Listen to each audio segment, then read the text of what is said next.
स्वर्ग जाने का असली हकदार कौन है, वो कौन सा पाप है जिसे करने वाले मनुष्य को नरक जाने से कोई नहीं रोक सकता। आज एक प्राचीन कथा के माध्यम से हम आपको बताने का प्रयास करेंगे कि पूजा पाठ, दान, धर्म, जप तप आदि करोड़ों पुण्य कर्म करने के बाद भी कुछ मनुष्य नरक में क्यों जाते हैं, तथा अत्यधिक घोर पाप करने पर भी कुछ मनुष्यों को स्वर्ग की प्राप्ति किस पुण्य के कारण मिलती है। ऐसा कौन सा पुण्य है जो मनुष्य के करोड़ों पापों का नाश कर देता है, और ऐसा कौन सा पाप है जो उसके करोड़ों पुण्यों को नष्ट कर डालता है। भगवान विष्णु क्षीर सागर में देवी लक्ष्मी के साथ शेषनाग की शैया पर विश्राम कर रहे थे। जल की लहरें शांत रूप से बह रही थीं और आकाश में एक दिव्य शांति फैली हुई थी। उसी समय देवर्षि नारद वहां उपस्थित हुए। उनके चेहरे पर चिंता की रेखाएं थीं। भगवान विष्णु ने उन्हें देखते ही कहा, आइए देवर्षि, क्षीर सागर में आपका स्वागत है। आज किस प्रयोजन से पधारे हैं? अवश्य ही कोई महत्वपूर्ण समाचार लेकर आए होंगे। नारद जी ने भगवान विष्णु को प्रणाम किया और बोले, हे प्रभु, मैं यमपुरी की यात्रा करके आ रहा हूं। वहां मैंने एक अद्भुत घटना देखी जो मेरी समझ से परे है। मैंने देखा कि कुछ पुण्यात्माएं नरक में जा रही थीं, जबकि कुछ पापी स्वर्ग में। यह देखकर मुझे बड़ा आश्चर्य हुआ। कृपया बताइए कि कौन नरक जाता है और कौन स्वर्ग, और ये कैसे तय होता है? भगवान विष्णु ने नारद की बात सुनकर मुस्कुराते हुए कहा, देवर्षि, संसार में कर्मों का फल मनुष्य के आंतरिक उद्देश्य और विवेक पर निर्भर करता है। कई बार जो प्रकट रूप से पुण्य दिखते हैं वे भी पाप हो सकते हैं। इस विषय में एक प्राचीन कथा कही जाती है जो आज मैं आपको सुनाता हूं। इस कथा को सुनकर आपके सभी प्रश्नों के उत्तर मिल जाएंगे। इसीलिए आप इस कथा को ध्यान से पूरा अवश्य सुनिए, क्योंकि जो भी इस कथा का श्रवण करता है उसके कोटि कोटि पाप नष्ट होते हैं और उसे विष्णु लोक की प्राप्ति होती है। देवर्षि बोले, हे प्रभु, आपके मुख से इस कथा को सुनना मेरा सौभाग्य है। मैं इसे ध्यान पूर्वक पूरा अवश्य सुनूंगा और इसका प्रचार भी करूंगा। फिर भगवान विष्णु नारद जी को वह कथा सुनाने लगे। यह कथा अत्यंत ज्ञानवर्धक है। इसमें मनुष्यों द्वारा किए जाने वाले पाप और पुण्य का वर्णन किया गया है तथा उसके आधार पर मिलने वाली सजाओं के बारे में बताया गया है। इसीलिए प्रत्येक मनुष्य को यह कथा ध्यान पूर्वक सुननी चाहिए, क्योंकि आधा अधूरा ज्ञान घातक होता है। तो चलिए आपको सुनाते हैं वो कथा। भगवान विष्णु कहते हैं, हे देवर्षि, पूर्व काल की बात है। मध्य देश के एक नगर में एक ही समय पर 5 मनुष्यों की मृत्यु हो गई। वे सभी मृत्यु के पश्चात यमलोक में पहुंचे। यमलोक पहुंचने पर वहां का दृश्य देखकर वे सभी भयभीत हो गए। उनके अंग अंग कांपने लगे। यमलोक में विशालकाय आकार वाले यमराज सुवर्ण से बने सिंहासन पर विराजमान थे। उनके पास चित्रगुप्त बैठे थे, जिनके पास सभी प्राणियों का लेखा जोखा रखा हुआ था। यम के दूत प्राणियों को आगे धकेल रहे थे। कुछ मनुष्य जोर जोर से विलाप कर रहे थे तो कुछ अत्यंत प्रसन्न होकर चल रहे थे। स्वर्ग के द्वार से सुंदर प्रकाश दिखाई पड़ रहा था, वहीं नरक के द्वार से धधकती हुई अग्नि की ज्वालाएं निकल रही थी। इस भयानक दृश्य को देखकर वे पांचों एक दूसरे से बात करने लगे और अपने अपने पाप पुण्य के विषय में चर्चा करने लगे। उन 5 में से 4 लोगों ने अपने जीवन में बहुत तरनाने के लिए पाप कर्म किए थे और उन्हें एक ज्ञात था कि वे चारों नरक में ही जाने वाले हैं।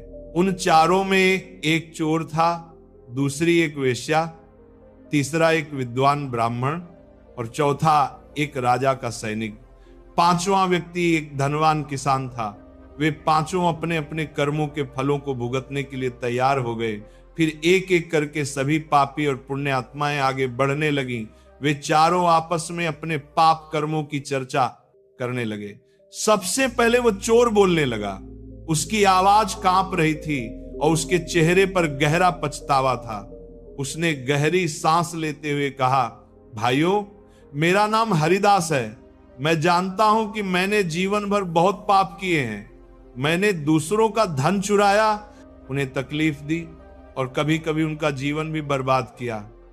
मैं जानता था कि जो मैं कर रहा हूं वह गलत है, परंतु मेरे पास कोई विकल्प नहीं था। परिवार भूखा था, मेरे पास कोई काम नहीं था और हर कोई मुझे दुत्कारता था। मैंने चोरी से जो धन पाया उससे अपने परिवार का पेट भरा, पर अब मुझे इस बात का पछतावा है कि मैंने कितने लोगों को दुख पहुंचाया। अब यमराज मुझे दंड देंगे। मुझे डर है कि मुझे नरक की यातनाएं झेलनी पड़ेंगी।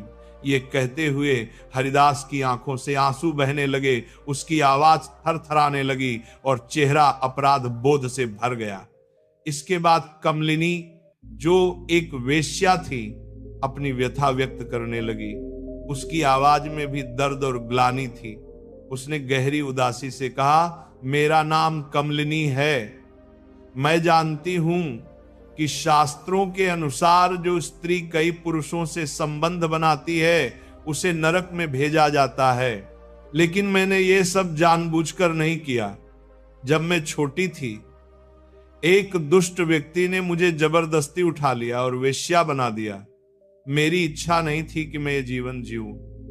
मैं चाहती थी कि मैं किसी सम्मानजनक जीवन में होती, लेकिन मेरे पास कोई रास्ता नहीं था। मैंने न चाहते हुए भी वह सब सहा जो मेरे साथ हुआ। अब मुझे नहीं पता कि मेरे इन पापों का क्या होगा। मुझे यह भी नहीं पता कि अगले जन्म में मुझे किस रूप में जन्म लेना पड़ेगा। मैं नरक जाने के लिए तैयार हूं, क्योंकि मैंने जो कुछ किया उसकी कोई माफी नहीं हो सकती। कमलिनी की आंखों से आंसू बहने लगे। उसकी आत्मा में गहरा दर्द था, मानो वह अपने पूरे जीवन का भार अपने कंधों पर महसूस कर रही हो। उसकी आंखों में वह पीड़ा झलक रही थी जिसे उसने वर्षों तक छिपाए रखा था। फिर सूर्यकेतु, जो राजा का सैनिक था, बोला। उसकी आवाज भारी और उदास थी। उसने दुख भरे स्वर में कहा, भाई, मेरा नाम सूर्यकेतु है। हम चारों में सबसे बड़ा पापी तो मैं ही हूं। मैंने बहुत बड़े बड़े पाप किए हैं। मैं राजा का सिपाही था, इसीलिए लोगों पर जोर जबरदस्ती करता था। मैंने कितनों के प्राण लिए हैं, न जाने कितने मासूम लोगों को सताया है, न जाने कितनों को मेरे हाथ से दंड मिला है। यमराज मुझे कभी क्षमा नहीं करेंगे। मैं निश्चित ही नरक में जाऊंगा, लेकिन मैंने ये सभी पाप जानबूझकर नहीं किए। अपने प्राणों के भय से और परिवार के पालन पोषण के लिए मुझे ये सब करना पड़ा। हमारा राजा जो कहता था उसका पालन हमें करना पड़ता था। राजा के विरुद्ध कोई साधारण मनुष्य कैसे जा सकता है? ये सब करते हुए मुझे अत्यंत दुख भी होता था और मैं जानता था कि ये पाप मुझे नरक की ही प्राप्ति कराएगा, किंतु परिवार मोहवश होकर मैंने ये सब किया। पर पाप तो पाप है, पश्चाताप करने का क्या लाभ? इसके बाद वो विद्वान पंडित बोला, भाइयों, हम चारों में सबसे बड़ा पापी तो मैं हूं।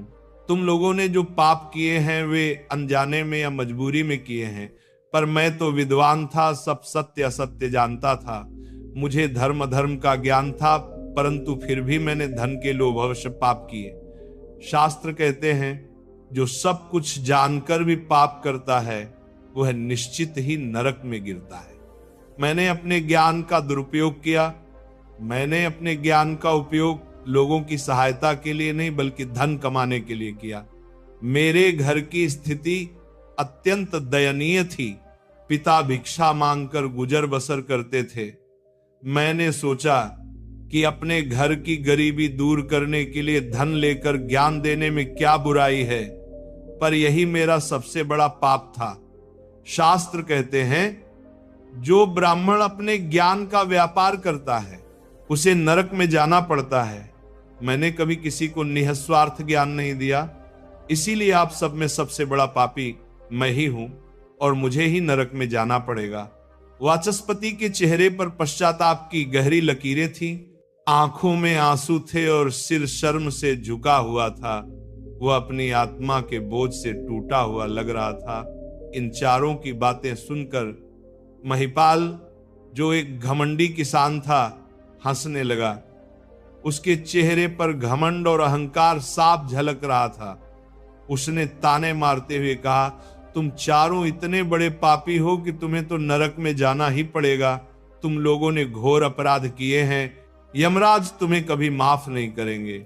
यहां मैं ही अकेला सबसे अधिक पुण्यवान हूं। मैंने अपने जीवन में बहुत पूजा पाठ किया है, ब्राह्मणों को दान दक्षिणा दी है, मैंने मृत्यु से पूर्व गाय का दान भी किया है, और अब मेरे पुत्र पौत्र मेरी आत्मा की मुक्ति के लिए बड़े बड़े कार्यक्रम कर रहे हैं। वे मेरे लिए श्राद्ध तर्पण और यज्ञ कर रहे हैं। मेरी 3 पत्नियां और 10 पुत्र हैं। इतने लोग मेरी मुक्ति के उपाय कर रहे हैं। मैंने अपने जीवन में कभी कोई पाप नहीं किया, और यदि अनजाने में कोई पाप हुआ भी होगा तो मेरे पुत्रों के कर्मों से वह नष्ट हो जाएगा। मैं नित्य देव पूजा करता था, मंदिर जाता था और अतिथियों को भोजन कराता था। इसलिए मुझे पूरा विश्वास है कि यमराज मुझे नरक में नहीं डालेंगे। मुझे मोक्ष की प्राप्ति निश्चित है। इसके बाद वे पांचों धीरे धीरे आगे बढ़ने लगे। जब वे पांचों आत्माएं यमलोक के समीप पहुंची तो वहां का दृश्य देखकर वे स्तब्ध रह गईं। चारों दिशाओं में अद्भुत प्रकाश था, किंतु वह शांति का नहीं, न्याय का प्रकाश था, जिसमें कोई छाया नहीं, कोई छल नहीं। गरुड़ जी ने देखा कि वहां अनेक आत्माएं पंक्तिबद्ध खड़ी थी। किसी के चेहरे पर भय था, किसी पर पश्चाताप, और कुछ आत्माएं ऐसी थी जिनसे प्रकाश निकल रहा था, मानो उन्होंने अपने जीवन में धर्म के उस स्वरूप को पाया हो जो अब उन्हें मुक्त कर देगा। तभी दिव्य ध्वनि हुई, गरुड़, इन आत्माओं को धर्मराज के समक्ष प्रस्तुत करो। यमराज का सिंहासन स्वयं समय की गोद में स्थित था। न दिन वहां था न रात। उनके चारों ओर चित्रगुप्त खड़े थे, जिनके हाथों में कर्म पत्र थे, जहां प्रत्येक आत्मा का एक एक कार्य अंकित था। न कुछ छिपा न कुछ भुलाया गया। गरुड़ जी ने पांचों आत्माओं को आगे लाकर कहा, हे धर्मराज, ये वे आत्माएं हैं जिनके जीवन कर्मों का परिणाम इन्हें आज यहां लाया है। कृपा करके इनके कर्मों का निर्णय करें। यमराज की दृष्टि स्थिर थी, एक ओर करुणा, दूसरी ओर कठोरता। उन्होंने पहले आत्मा को देखा, वह एक राजा था जिसने अपने राज्य में प्रजा पर अत्याचार किए थे, धन के लोभ में निर्दोषों को दंड दिया था। यमराज बोले, हे राजन, तुझे सामर्थ्य दिया गया था न्याय के लिए, पर तूने उसे अधर्म के लिए प्रयोग किया। तूने जनसेवा नहीं आत्म सेवा की। अब जा, तुझे वहीं भेजा जाएगा जहां लोभ और पश्चाताप दोनों एक साथ जलते हैं। रौरव नरक में उस आत्मा ने कांपते हुए मस्तक झुका लिया और पल भर में अग्नि का द्वार खुला, वह विलीन हो गया। दूसरी आत्मा एक व्यापारी की थी, जिसने अपने जीवन में झूठ और छल से धन कमाया था, परंतु मृत्यु से पहले उसने एक मंदिर का निर्माण करवाया था। चित्रगुप्त बोले, इसके कर्मों में पाप अधिक हैं, किंतु अंत समय में पश्चाताप का भाव आया। धर्मराज, निर्णय आपका। यमराज ने गंभीर स्वर में कहा, जो अंत में सत्य की ओर मुड़ता है उसे दंड तो मिलेगा, पर मुक्ति का द्वार भी दिखाया जाएगा। इसे तपन नरक में भेजो। वहां यह अपने पापों का प्रायश्चित करेगा और फिर पवित्र जल से स्नान कर स्वर्गलोक के द्वार पर प्रवेश पाएगा। तीसरी आत्मा एक ब्राह्मण की थी, जिसने वेदों का अध्ययन किया, परंतु ज्ञान के गर्भ में स्वयं को ईश्वर से भी ऊपर समझ लिया। यमराज बोले, ज्ञान यदि विनम्रता न सिखाए तो वह ज्ञान है। तूने मंत्र तो पढ़े पर आत्मा को नहीं समझा। जा, तू पुनर्जन्म में वही ज्ञान पुनः सीखेगा। इस बार बिना अभिमान के वह आत्मा मौन रही और धीरे धीरे प्रकाश में विलीन हो गई।